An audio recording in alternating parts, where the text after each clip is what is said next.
Hello sports fans, it is Tuesday, September the 8th, year 2015, and as always, a lot to get to in the sports world, so let's get it going right now. Great to be back with you guys. Hope you guys had a fabulous summer and a great Labor Day weekend.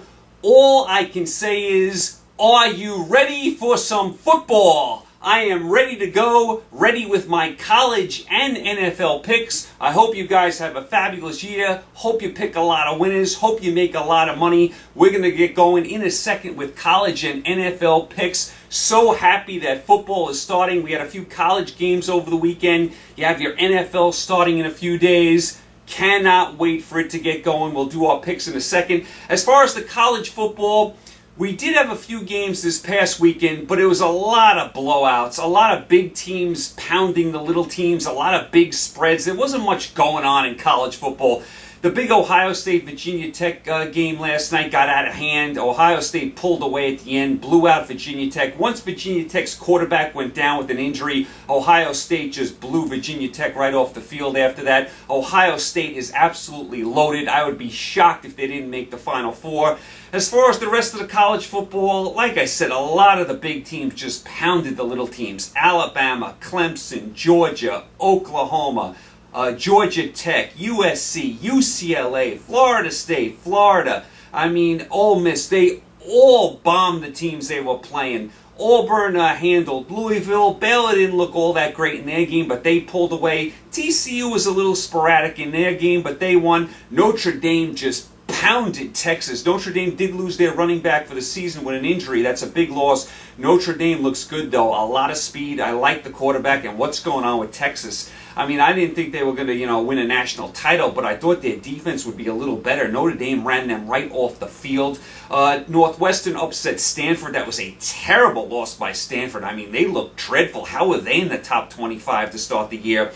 Texas A&M blew out Arizona State. Typical Arizona State. Once you get Arizona State out of Tempe on like a neutral site or a road game against a decent team, they fall flat on their face. That's just what they did here. Texas A&M could be a sleeper team this year.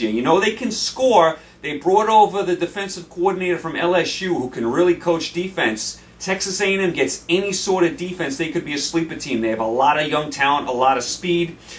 Temple blew out Penn State. What's going on with Penn State? Temple blew them off the field. Terrible loss by Penn State. And how about the end to the BYU-Nebraska game? BYU wins on a Hail Mary in Lincoln to beat Nebraska. What a terrible way for the new coach in Nebraska, Riley, to start his tenure there. Terrible loss by Nebraska. BYU wins on a Hail Mary with the backup quarterback. BYU loses their quarterback for the year, but pulls out the game. That was the best game of the weekend to me. That was the best ending. That was just a classic ending. Like I said, a lot of these other games just blowouts, big spreads, not much going on. I was impressed with the UCLA freshman quarterback. He looks good. Keep an eye on him.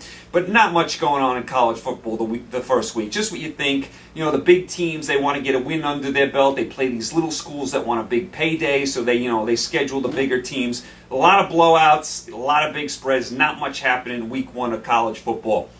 All right, without further ado, let's go to week 2 of college football. There's a few decent games this week. I'm going to pick the bigger games. I'm also going to give you some other games. I got about 7-8 games to give you here as far as my picks against the spread. Let's get going right now with our college football picks. I didn't pick any of the games last week, so this will be week 1 for me, but it's technically week 2 of the college football season. Let's go down to Atlanta. Down to Atlanta we go with the Georgia Tech Yellow Jackets on minus 28.5 against the Tulane Green Wave. Georgia Tech is 1-0. They blew out Alcorn State last week, 69-6. Tulane is 0-1. They got bombed at home by Duke. Now listen, I like the Duke program. They're doing some really nice things here down there. Probably the best Duke team we've seen the last few years since Spurrier has been there. But Tulane is an awful, awful football team. If Duke beat Tulane, 34-7 on Tulane's home field, what is Tulane going to do in Georgia Tech against that triple option that no one can defend? Tulane does not have the manpower to handle this Georgia Tech offense. This Georgia Tech offense gives everyone fits. Forget about Tulane. Georgia Tech is going to put up 56 points in this game and have no problem doing it. Tulane is an awful football team. I will lay the 28.5. Pick number 1, Georgia Tech at home, minus 28.5 against a bad Tulane team down in Atlanta. All right, pick number 2, let's go down, let's go over to LA, I should say, where the USC Trojans are minus 43 against the Idaho Vandals. USC is 1-0. They blew out Arkansas State 55-6 last week. I like USC. I think they are a contender for the Final Four playoff. I like the quarterback. They have a really good team. If we can keep the coach in line, USC is going to do some good things this year. Idaho, listen, we know they're a bad team. They're always a bad team. That's an impossible place to win. They're 0-1. They lost last week at home by 17 to Ohio. So if they lost by 17 at home to Ohio, you know USC is just going to blow them right off the field. This has the makings of like a 63-7 game. USC can pick their score in this game. The game will be like 56-0 at the half. USC blows out Idaho. So pick number 2, USC at home in the Coliseum, minus 43 against the Idaho Vandals. Pick number 3, let's go to Rutgers, not too far from here, where the Rutgers Scarlet Knights are minus 2 against Washington State. Rutgers is 1-0. They blew out Norfolk State last week, 63-13. Washington State is 0-1. They lost at home to Portland State. Let me say it again. Washington State lost at home to Portland State, who is a lower level team. That is an awful, despicable loss by Washington State. The quarterback for Washington State is questionable. They're asking for Mike Leach to be fired already out there in Pullman. This is a long trip from all the way out there in Pullman, Washington, all the way to New Jersey. That's as far as you can go. I mean, I don't like this at all from Washington State's standpoint. Now, I don't think Rutgers is great by any stretch of your imagination. But they did win last week. They are home. And Washington State, with a banged-up starting quarterback who may not play, the coach under fire, they just lost at home to Portland State. The long trip, I'm sorry. I think Washington State comes up small here. I think Rutgers can handle this type of team. Now listen, I don't think Rutgers is going to do great things this year, but I think they can cover the 2 against Washington State at home here in Rutgers. So pick number 3, Rutgers at home, minus 2 against Washington State in New Jersey. That's pick number 3. Pick number 4, let's go down to good old UVA, Virginia, Charlottesville, Virginia. A gorgeous campus, some of the smartest people in the world down there at UVA. Really nice campus. You ever get down there for a trip, check it out. It's a gorgeous campus. Notre Dame comes in. They are minus 10 against Virginia. Notre Dame is 1-0. Like I said before, they blew out Texas, looked really good doing it. Notre Dame has a lot of team speed. The quarterback looks really good. This Notre Dame team could be really good this year. They have a tough schedule, but keep an eye on it. Now, they did lose their running back. That's a concern. But they blew out Texas last week. Virginia is 0-1. They got bombed by UCLA last week. No surprise there. Virginia is not a good football team. They're just not. I mean, if they win 3 games, it'll be a miracle. They're just not a good football team. They haven't been good for a long time. It's just a very tough place to win big in college football. I mean, their basketball team is very good now, but it's so hard to win in college football down at UVA. To me, this spread is too low. Notre Dame just bombed Texas by like, what was that score? Like 38-3? What in the world was that score? It was just a complete blowout. And they should have no problem, Notre Dame, bombing Virginia in this game. To me, 10 points is light. I mean, very light. I mean, Notre Dame handled Texas with no problem. I know Texas is better than Virginia. Notre Dame goes on the road, takes care of business here. They blow out Virginia. This game should be like a 38-17 game, something like that. Notre Dame wins this game cruising. So that's pick number 4. Pick number 5, as we're going to get into our bigger games now. The last 3 games here are the bigger games of the weekend. Pick number 5, let's go down to Starkville, Mississippi, where the LSU Tigers are minus 4 against the Mississippi State Bulldogs.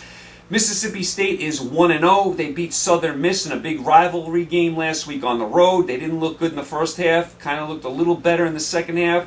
Got a win under their belt. LSU, they have not played a game yet. They were supposed to play last week against, I believe, McNeese State or some little school like that. at home in Death Valley. The game got canceled because of bad weather. So now LSU has no games under their belt. Their first game is a tough road test. Remember, LSU, a ton of young players, a young quarterback, unproven. The LSU, listen, we all like them. We all think they're going to get better as the season goes on, but they have so many young players. How are they going to react being on the road in a hostile environment against a decent Mississippi State team who's got the veteran quarterback, who just played a game last week?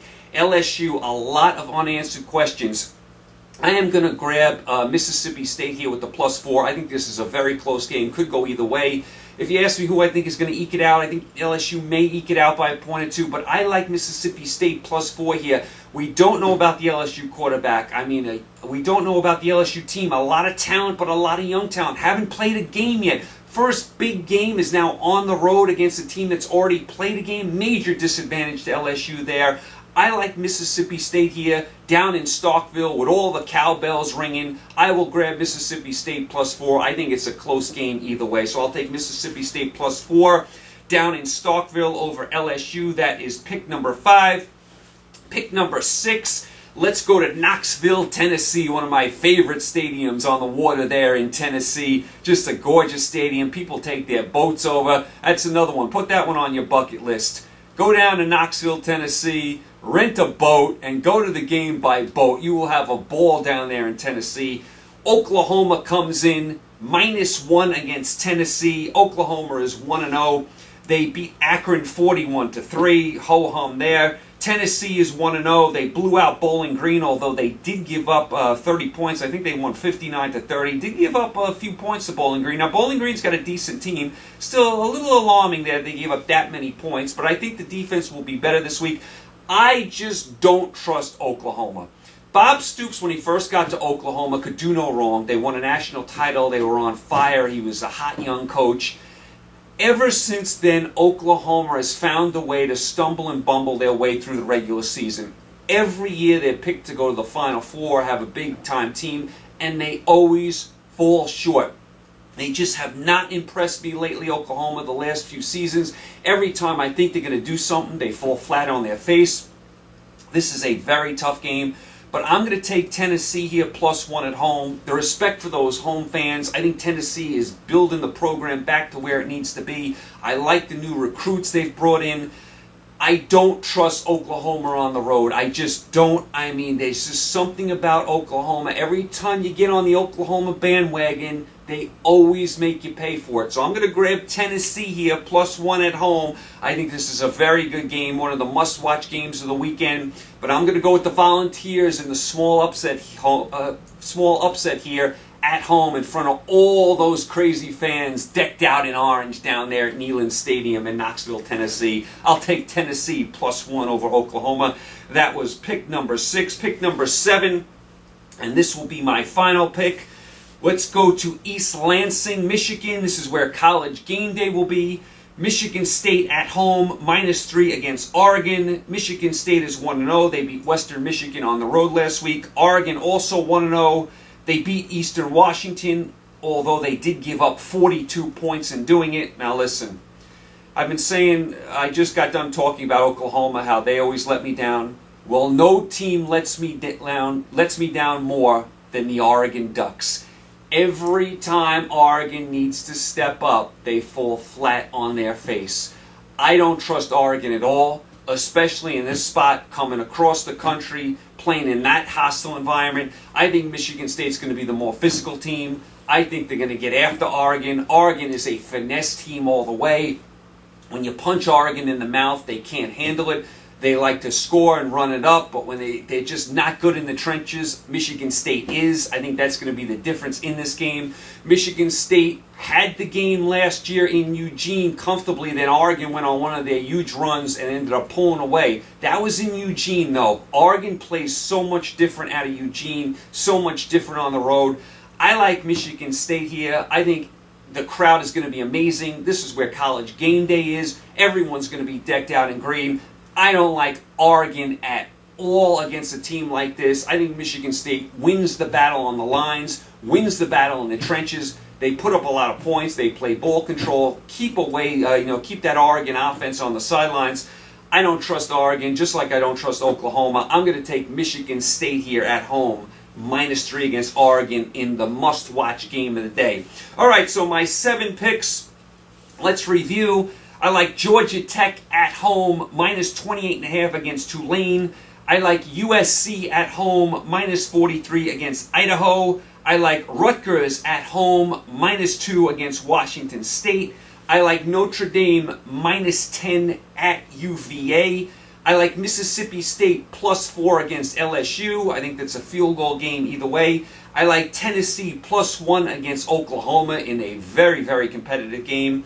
And in the game of the day, where College Game Day will be, I like Michigan State at home, -3 against the Oregon Ducks. Michigan State wins the game in the trenches. So those are my 7 picks for week 1 of the college football season. Like I said, there's not too many great games. You still got a lot of big teams pounding little teams. You got 3 decent games here. LSU, Mississippi State is good. Oklahoma, Tennessee is good. And, of course, Michigan State, Oregon is the must-watch game of the weekend. So those are 3 pretty big games. I mean, other than that, you don't got too much going on in college football. It'll pick up as we go on. You know how the early season scheduling is. So that's where you are in your college football. Those are my picks for week 1. Now, without further ado, let's get to the NFL week 1. And I'll tell you, it is tough sledding picking in the NFL this week. A lot of home teams are underdog. A lot of 3-point or lower spreads. Games that could go either way. The NFL wanted parity. Well, they got it in a big way. Check out some of the games this week. I mean, so many of the home teams, underdog. So many 3-point spreads or less. Games that could go either way. You don't know what you're getting in week 1. So let's get to it right now. Let's start with the Thursday night game, and it's a good one. The New England Patriots at home, -7 against the Pittsburgh Steelers. Of course, Tom Brady will be in uniform. I don't even want to discuss that whole Deflategate thing. That was 7 months of utter nonsense. I'm glad that's over with. I can't take that anymore. Can't take any more talk about it. Let's get to playing football. Now, New England this year, the defending Super Bowl champs, not going to be as good in the secondary. Had a lot of key defections in the secondary, led by Revis. The Steelers, on their side of the ball, you never know what you're getting from their secondary. They got a lot of young players in the secondary. The Steelers secondary has not been good. The defense has not been good in recent years. We'll see if their young players can step up. Their first-round draft picks from the last couple of years. The Steelers are going to have to play better on defense. Their offense looks pretty solid. Their defense is going to have to step up. Now, the Steelers got a lot of injuries for this game.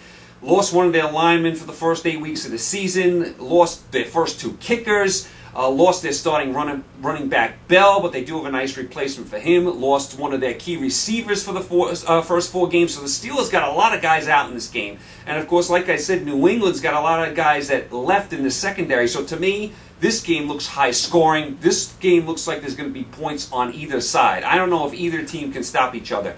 To me, when I look at this spread, and this is one of the better matchups of the weekend, this spread is high to me, 7. I mean, that's showing very little respect for Pittsburgh. Now, Pittsburgh, with Roethlisberger and that offense, with Brown, they can score. They can put up points. And I think New England's secondary can be had. Now, I'm not saying Pittsburgh's going to go up there and win. They always struggle up there. They always seem to lose. Belichick always out-coaches the Steelers, whether it be Cow or Tomlin.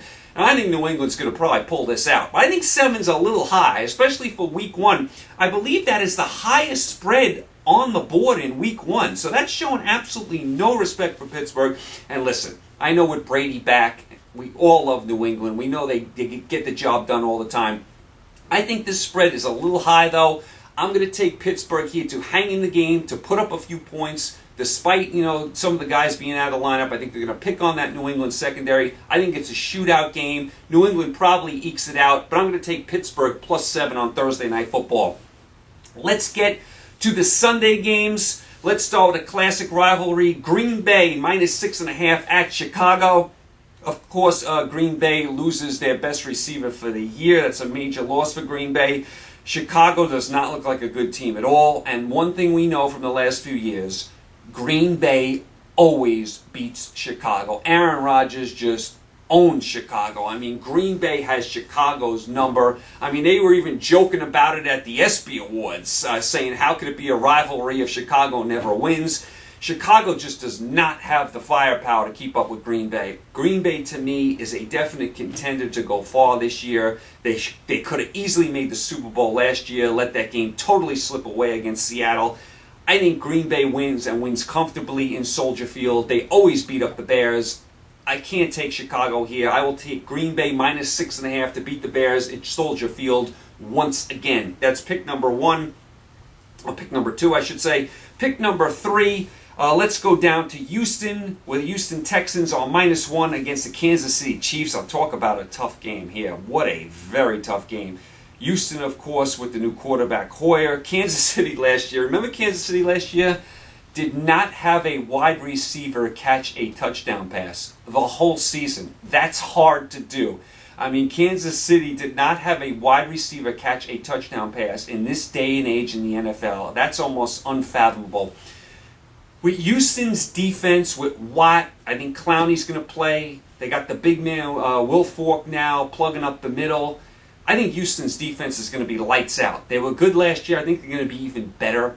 I think Houston's offense will be slightly better. That will be enough to beat Kansas City at home. I think Houston's defense with Watt carries the day here. This will be a slug-em-out game. This will be a slugfest, a down-and-dirty game. I can't see a lot of points being scored in this game, but I like Houston, say, 17-13 to beat Kansas City. I like Houston's defense to carry the day. Houston's defense is really fun to watch, and we know how amazing Watt is. Like to see Clowney stay healthy. I want to see what he can do, but I like Houston -1 at home against Kansas City. That is pick number 3. Pick number 4, let's go to the Meadowlands in New Jersey, not too far from here, where the New York Jets are favored. Yes, the New York Jets are favored by -3 against the Cleveland Browns. I think the Jets are going to be slightly improved, especially on defense. They got Revis. They added to the secondary with Cromartie. They added Marshall on offense. Geno Smith being out is probably no loss at all. They're probably better with him, being out. I actually like the Jets here. Now, I don't think the Jets are going to make the playoffs, but I don't trust Cleveland on the road at all. I mean, I just don't. Cleveland, Gordon suspended the whole year. Mansell is still bumbling and stumbling. I don't know what you're going to get from Mansell. He's just on the bench. He's always hurt. I don't trust Cleveland. I like the Jets here. If the Jets are ever going to win a game, it's going to be this week. I think they get the job done. I think their defense carries the day. Maybe they got a couple picks in that secondary to turn the tide. I like the Jets -3 against Cleveland in the Meadowlands. I doubt very much I will take the Jets, all that much this year, but I will take them here. All right, that's pick number 4. Pick number 5. Let's go up to Buffalo with those crazy fans up there in Buffalo, where the Indianapolis Colts are -3 against the Buffalo Bills. Buffalo, of course, surprised us all. They're going with the who was the third-string quarterback as their starter, Rex Ryan, trying to reinvent the wheel up there. So Buffalo, a very surprised choice at quarterback. They go with the backup. The guy used to be the backup for the Ravens. He's going to be the starter for the Bills this week. That was a surprise. Don't know how good McCoy's going to play this week. He's banged up. Not sure what you're going to get from him. To me, when I look at this, now I know the Colts got problems on the lines, but to me the Colts are better than Buffalo. They are. I trust Luck more than I trust the Buffalo quarterback. Buffalo has the potential here with the new quarterback starting and McCoy being hurt to be, anemic on offense. They could put up one of those 10-point games. And against Indianapolis, you don't want to do that. The Colts can score. Luck is going to find a way to get into the end zone. The Colts are one of the better teams in the AFC. They're not perfect, but still, I think they have too much firepower for Buffalo. I'd love to pick Buffalo here. I love the fans up there. I think they're excited with Rex Ryan, a new beginning. You got McCoy, you got the new quarterback, but I just don't think it's going to happen this week for them. They have the potential to score like 10 points in this game. Their offense could go flat on their face, and we've seen that before from Buffalo. They might not get anything done on offense. That puts too much pressure on your defense and special teams, and against Indianapolis, that's asking a lot. The Colts will score, and the spread's only 3. I like the Colts -3 against Buffalo up there in Buffalo. All right, so that was pick number 5. Pick number 6, let's go down to Washington, D.C., where the Miami Dolphins are -4 against the Washington Redskins. Of course, Washington has Cousins as a starting quarterback, RG3 on the bench. Miami has, of course, the new addition, the big man Sue on that defensive line. I mean, listen, I think Miami's better, but I don't trust Miami giving up 4 on the road. I mean, maybe Washington opening week. You know how those opening weeks are. If there's ever a game a team's going to respond, it's going to be here. And I think Miami's better than Washington. And I don't think much of Washington. But I do have a lot of respect for the Washington, Redskins whole franchise and those fans. And they'll all be there. It's going to be a huge crowd there on Sunday. I think Washington can hang in this game. Miami's a flaky team. They're frenetic. They play a lot of wild games that come down to the end. They probably pull this game out, Miami, by 3 points. But for some reason, I'm leaning towards Washington here. I'm getting 4 points. They settled on a quarterback. They're home. And I don't trust Miami on the road giving up a number like that. I just don't. I'm not there yet with Miami. And like I said, they're probably better than Washington. I'm going to grab Washington here with the points. I'm going to take a shot here on opening week. I'll take Washington +4 against Miami. That is pick number 6, I believe.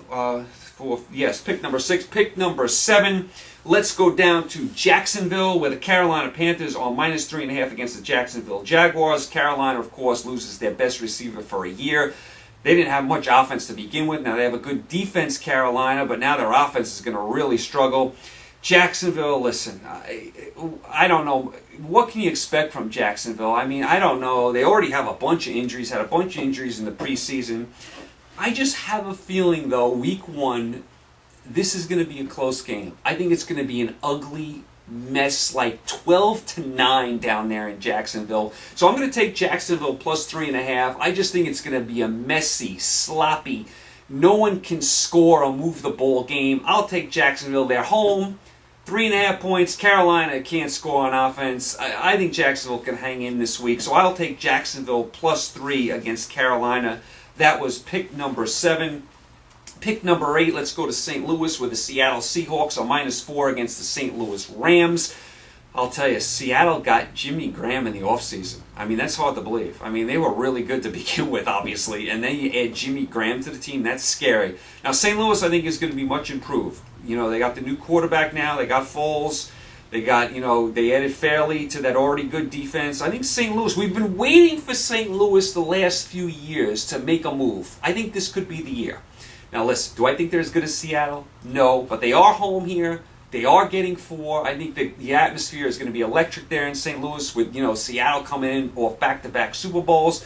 I'm going to take a shot with St. Louis here +4. Now, I have nothing but respect for Seattle. I love them. They're obviously one of the Super Bowl favorites. I'm going to say St. Louis can hang in this game. I'm going to take St. Louis +4 against Seattle. So that is pick number 8, I believe. Pick number 8, yes it is.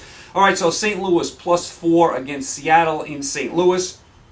Pick number 9, let's go to the desert in Arizona, where the Arizona Cardinals are -2.5 against the New Orleans Saints. I actually believe in Arizona. A lot of people are down on Arizona, don't think they're going to have a good year. I think with Carson Palmer coming back, I think Arizona's going to be a solid team. And I don't like the Saints at all. And I have nothing but respect for Breeze and the coaching staff. I don't like the Saints at all. I don't like that they let Jimmy Graham go. They traded him to Seattle. It's not like they traded him to the Jets or the AFC. They traded him to Seattle, a team you might see in the NFC. I don't get that. New Orleans was a major disappointment last year. I mean, a disaster last year. I don't like them here on the road. I love Arizona in this game. This spread's only 2.5. I am shocked this is only 2.5 points. The way New Orleans played last year, I mean, I can't trust them on the road.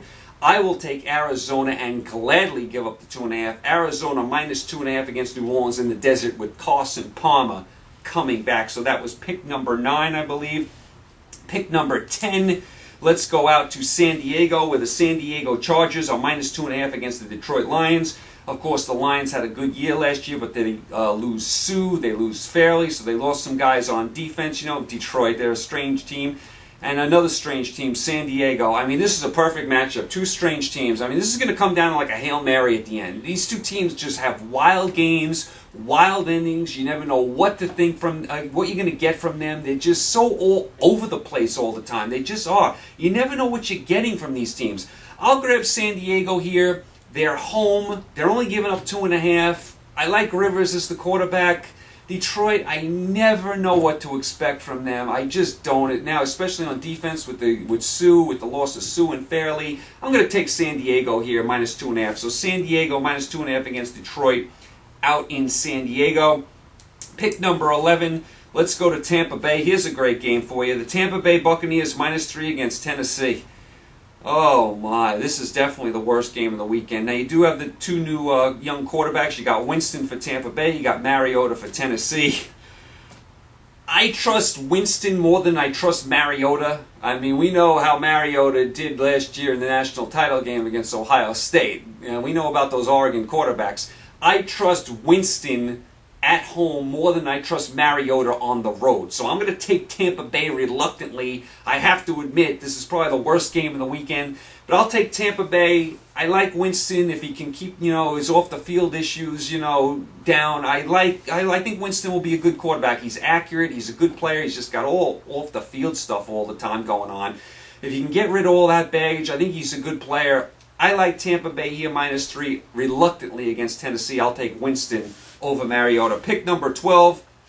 Let's go out to the black hole in Oakland, where the Cincinnati Bengals are -3.5 against the Oakland Raiders. I love the way the Raider fans get all decked out for these games with the black, the Darth Vader outfits, the pirate outfits, and anything black and dark and evil. They're all out there in the black hole. We'll see if Oakland, by the way, stays in Oakland. Rumblings, they could be one of the teams headed to L.A. down the road. We'll see. But this is a very strange game because Cincinnati's another one of those teams that you just never trust. Dalton's another one of those quarterbacks that you never trust.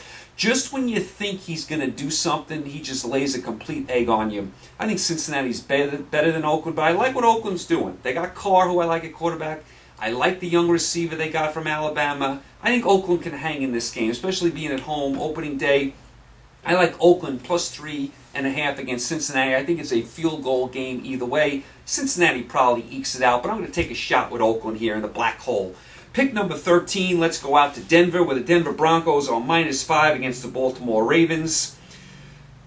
Here we go again with Peyton Manning. Now, what we've learned about Peyton Manning over the years is they have amazing regular seasons, 13-3, 14-2, 12-4. They always have a big season, and then Peyton Manning usually falls flat on his face in the playoffs, like he did again last year, and he always starts to get hurt at the end of the year. He starts to wear down, and he is getting up there. He's around 40 now. Denver always plays well at the beginning of the season, always runs up big scores. When is that going to stop, though? Peyton Manning has to get old sooner. He has to be getting old here. I mean, how much more is he going to continue to put up these kind of numbers in the regular season? I think Baltimore's got the type of personnel that can keep Peyton Manning under wrap and can cover this 5 points. I mean, now, do I think Baltimore can win outright? Probably not. But 5 points with Baltimore, in a lot of previews I've read, a lot of people think they can make the Super Bowl. As a matter of fact, Sports Illustrated said Baltimore's going to win the Super Bowl. Now, I don't know about that, but they have a lot of good personnel. Flacco can play. Their defense can get after it. They may give Manning some problems here. I think Baltimore hangs in this game. I'm taking a shot here because Denver always lays up big numbers, at home, especially early in the season. But I'm going to take a shot here. I think Baltimore's got the personnel to keep this close. They can rattle the older Manning, maybe get a turnover or two. I don't think they can win, but I think they keep it close. I'll take Baltimore +5 in Denver against Peyton Manning. Pick number 14. Let's go down to the Big D, Jerry Jones Stadium, where the Dallas Cowboys are -6 against the New York Giants. Pierre-Paul, we don't know what you're going to get from him opening week. Of course, Pierre-Paul had that firework accident where he lost a finger. He came back to Giant camp, I believe, yesterday. I don't know if he's going to play this week or how he's going to play, even if he does play. The Giants' secondary is already beat up. Dallas' secondary has some problems as well. I will take the over in this game. Let's start there. Take the over in this game. I don't think either team can stop the other one. But if it's going to be a firefight, I like Dallas more here. Dallas at home in their building, with Romo, Des Bryant. I think Dallas is going to put up a lot of points against that Giants secondary. Now the Giants will get their points too, but I think Dallas is going to be too much for them. Pull away at the end. I like Dallas -6 against the Giants in an absolute shootout in Week 1, but Dallas just has too much. I like Dallas -6 against the Giants, and I like the over in that game as well. Pick number 15. Let's go to the Monday night games. There's 2 Monday night games. The early one is the Philadelphia Eagles -3 against the Atlanta Falcons. in Atlanta, I mean, Atlanta had a dreadful season last year. Couldn't stop anybody. I mean, their defense was atrocious last year. Philadelphia, you always feel like Kelly is trying to reinvent the wheel. They brought in Tebow, then they cut Tebow. They traded, Foles for Bradford. Bradford, by the way, is always hurt. You wonder if he's going to hold up the whole year. You got Sanchez as the backup, who you can win a couple regular season games, but you're not going to go far with Sanchez. The Eagles, to me, are always trying to reinvent the wheel. Chip Kelly always trying to reinvent the wheel. Put so much pressure on his defense because the offense, they want to run like a million plays. To me, this is a very high-scoring game. Another one of those games you want to take the over. I'm going to take Atlanta +3. They're home. I think they're going to score a bunch of points here. I don't trust Philadelphia. I don't even trust that Bradford can finish the game. I mean, Bradford is always hurt. I've watched Bradford a bunch of times the last few years, and every time I watch him, he gets hurt. So I'm going to take Atlanta +3 against Philadelphia in what should be another shootout on Monday Night Football. And pick number 16, this is the late game on Monday night. We go to San Francisco, where the Minnesota Vikings are -2.5 against the San Francisco 49ers.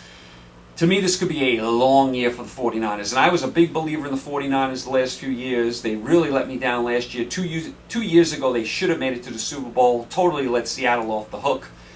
I mean, to me, I think it's going to be a long year for San Francisco. I liked Harbaugh as a coach. I didn't think they should have got rid of him. I mean, now they lose Crabtree. They got a bunch of guys on defense that are out, suspensions, all sorts of issues with the Niners. And I think Minnesota has the potential of being a decent team. With Adrian Peterson back, with the young quarterback Bridgewater, who I like, maybe an improved defense this year. I don't think Minnesota is a world beater by any stretch. I think they can handle this Niner team. Niners just could not score at all last year. I don't think that's going to change. We'll see how Kaepernick does this year. Very important year for Kaepernick.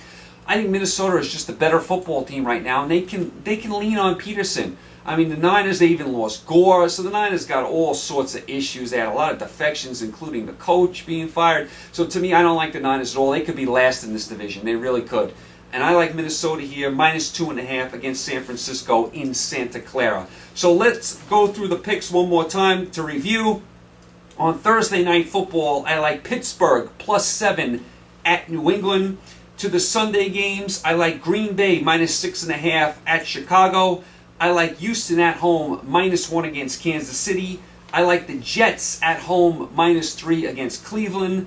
I like Indianapolis -3 at Buffalo. I like Washington +4 at home against Miami. I like Jacksonville at home +3.5 against Carolina. I like St. Louis at home +4 against Seattle. I like Arizona -2.5 against New Orleans in the desert. I like San Diego at home -2.5 against Detroit. I like Tampa Bay at home -3 against Tennessee, although I am reluctant about that game. I like Oakland in the Black Hole at home +3.5 against Cincinnati. I like Baltimore +5 at Denver, taking a shot with that one. I like Dallas at home -6 against the Giants, and I like the over in that game. I like Atlanta +3 against Philadelphia in Atlanta. I like the over in that game as well. And I like Minnesota -2.5 against the Niners out in Santa Clara. So that is your Week 1 picks for the NFL. And I'll tell you, it is a tough week in the NFL. A lot of home underdogs and a lot of spreads that are 3 points or less. A lot of flip of the coin games.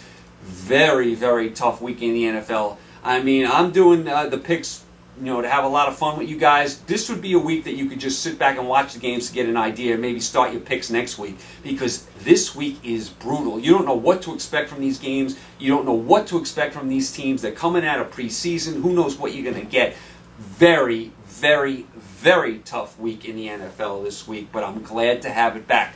So that is your NFL picks. Real quick on the baseball. Let's quickly go to the baseball standings real quick. As far as the American League East, Toronto and the Yankees are battling for the East title. They're both in good shape for the playoffs. Even if they don't win the title, the East title, they're going to make it as a wild card. So both Toronto and the Yankees will be in the playoffs. It's just a matter of where they will be in the seeding. Central is all Kansas City. The West right now, Houston is leading Texas. The wild card, the Yankees are in good shape right now. Then Texas, Minnesota, and the Angels amongst others, are battling for that second wild card spot. Right now, Texas holds it. Minnesota is close by. Texas doing a nice job since they got Hamels. Great job by Texas. Fielder coming back off injury. Like to see next year if Hamels and Darvish, with a healthy Darvish, how they are as a 1-2 punch. But Texas doing a really nice job. That's your American League. As far as the National League East, great job by the Mets yesterday, coming back and beating Washington, beating Scherzer. Mets look like they're in total control of this division. Danger time for Washington. Better win the next couple of games against the Mets or they are finished. I think it's the Mets division to win right now. I don't think Washington is going to make the playoffs. The Central, St. Louis, Pittsburgh, and the Cubs, they're all going to make it. Looks like they're going to finish in that order as well. Looks like Pittsburgh and the Cubs will be the wild card. St. Louis will win the division. West is all Dodgers right now. Giants have fallen out of it. Giants will not make the playoffs. You got to give the Giants a break. They've won 3 World Series in the last few years. They're due to have a subpar season. And like I said, the wild card will be Pittsburgh and the Cubs. I don't think Washington is going to make the playoffs. I think that loss yesterday buries them. I think you're going to have Mets-Dodgers in the first round and then St. Louis against the winner of the wild card game. That's where you are in your baseball. Still got some time for baseball. As far as the U.S. Open tennis, that's going on right now. Listen, I hate to belabor this point. Tennis needs some new blood on both sides. I can't take watching the same players again and again, make the Final 8, the Final 4. Serena Williams is going for 4 for 4 at the majors this year. She's got a great chance to do it. She's going to beat her sister Venus. She's going to win the semifinal match. She'll have a tough match in the finals, but Serena Williams has a legitimate shot to win all 4 majors this year. Where are the young players in women's tennis? Where are they? Where's Sloane Stevens? She was supposed to be an up-and-comer. Where's she? Where's all these young players? Tennis used to be dominated by young stars. Now the older players are hanging on more and more. How about the men's side? Federer, every single tournament, is still getting to the quarterfinals. He's 35 years old. I mean, what's going on here? The same players over and over again. And the men's side is getting weaker and weaker because Nadal looks like he's shot with all his injuries. So you take Nadal out of the mix. Who's left? I mean, who's left? You got Federer still there. You got Novak. I mean, who else is there? You want to tell me Wawrinka? Okay, I mean, you think Cilic is going to win it again? I don't. He won it last year. I don't think he's going to win it back-to-back years. I mean, Tonga, I don't see him winning it. But there's no one. Murray got bounced last night. It's the same group of players. I mean, Federer again? I mean, are you kidding me? I mean, men's and women's tennis needs some new blood in the worst way. I can't take it anymore. And listen, what Serena Williams is doing is amazing. I like to see her do it. It's a great accomplishment. But to see the same players over and over again making these finals is crazy. You don't have to watch the first 10 days of these tournaments. These tournaments are 2 weeks. You don't have to watch them the first 10 days. There's nothing going on. The matches are one-sided. You know who's going to win. To me, it's just boring stuff. It just gets repetitive after a while. Need some new blood in tennis. Where are the young stars? I mean, the same players over and over again. So I have been keeping an eye on the U.S. Open tennis, although I am more annoyed with it than enjoying it. Need some new blood in tennis. All right, so there you guys are. You guys are all caught up. You guys are all set. You have your college football picks for week 1. You have your NFL picks for week 1, which is a very tough week in the NFL. Extremely tough week in the NFL. Like I said, all those home underdogs, all those 3-point or lower spreads. This could be a week. I'm not telling you guys what to do. Maybe you just sit back this week, see how the teams play, and maybe start your picking, your making your selections next week. You get a better idea. This week is brutal picking in the NFL, and it was hard to come up with some college picks as well because you got all these big power teams playing all these lesser teams with all these big spreads. So it's very tough sledding right now, but it'll pick up. We'll get an idea how these teams are as we go on. The game should pick up in college football, and we should get a better idea on all of it as we move forward. So good luck to you guys. Hope you pick a lot of winners. If you do, put down a wager. I hope you guys win a lot. Thanks for the support. I will be with you guys. I will be back with you guys very, very soon. Take care.